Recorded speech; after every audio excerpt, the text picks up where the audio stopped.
It's said that this is one of the worst cases of child abuse in Singapore. On the 23rd of October 2016, a 5-year-old boy was pronounced dead at a children's hospital in Singapore. He was found to have been a victim of child abuse by his parents, Azlan Arjuna and Ridzoon Mega Abdul Rahman, for months leading up to his death. The boy was born in January 2011 to his parents, Ridzoon and Azlan. The boy, who was the youngest of the couple's 6 children, was adopted by Azlan's close friend in March 2011 because the couple were unable to take care of him given their unemployment. For the next 4 years, Azlan's friend would care deeply for the boy, treating him like her own son, and the boy regarded her as a mother. It was in May 2015 when the boy was returned to his family after Azlan's friend was unable to make childcare and schooling arrangements for the boy near her home. The reason for this is because she had no parental consent over the boy. The boy then lived with his parents in the Tau Power rental flat, with not just his parents but 3 of his siblings, an older brother and 2 older sisters. Both parents, who were 24 at the time, were unemployed and receiving benefits.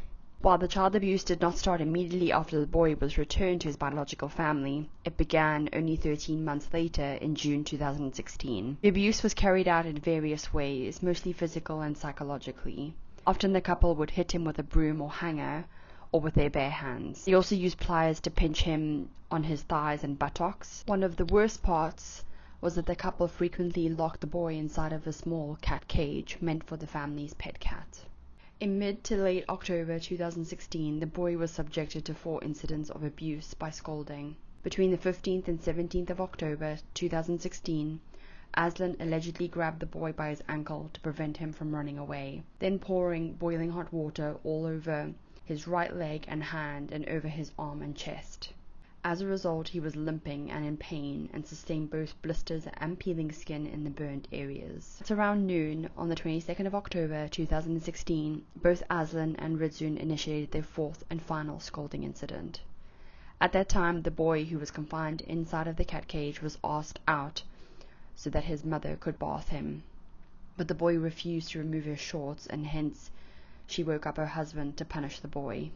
First, Ridzoon hit the boy on his head and hands and legs with a broom, but the boy continued to refuse to remove his shorts. For this, Ridzoon took several cups of hot water, throwing them on the boy, despite the child's pleas to not get scalded. After the scalding, the boy crouched down in the toilet and Ridzoon continued to pour hot water all over his back. After this, the boy fell forward into the bathroom floor and stopped moving, having lost consciousness. This time the scalding proved fatal. The boy was left on the toilet floor for 6 hours before his parents finally took him to hospital. The boy was pronounced dead a day later in the KK Women and Children's Hospital from his scald injuries. They would later report that 75% of the boy's body was scalded.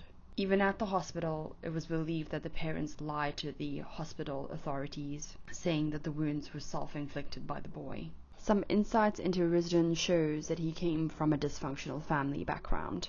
While nothing is known about his father, Ridzoon grew up without his mother, who often faced legal problems with the authorities for drug-related offenses. Instead, his maternal aunt would be the one to take care of him. It was said that he was extremely difficult to raise. He got bad marks in school, was doing drugs, regularly hit his aunt, and in general, he had an extremely bad temper. This sort of behavior would continue as he got older, and he would go on to abuse his wife, Azlan, and also was unfaithful. Over time, Ridzoon's act of violence would then turn onto his children, and specifically to the 5-year-old boy. It does appear that he singled this boy out, as there was no reporting of other children being abused. Azlan had a similar background to her husband. She did not have a happy childhood and was abused by her parents. Her father was a drug addict and spent most of his time in prison, and her mother neglected her, which led Azlan leaving her parents at around ages 4 to 5 to live with her grandparents. Azlan also used drugs growing up and throughout her marriage. Both Azlan and Ridzoon were arrested on the 26th and 27th of October 2016 for the murder of their little boy. I won't go into all of the details of the trial and sentencing, as there was a lot of back and forth and even leading into 2022.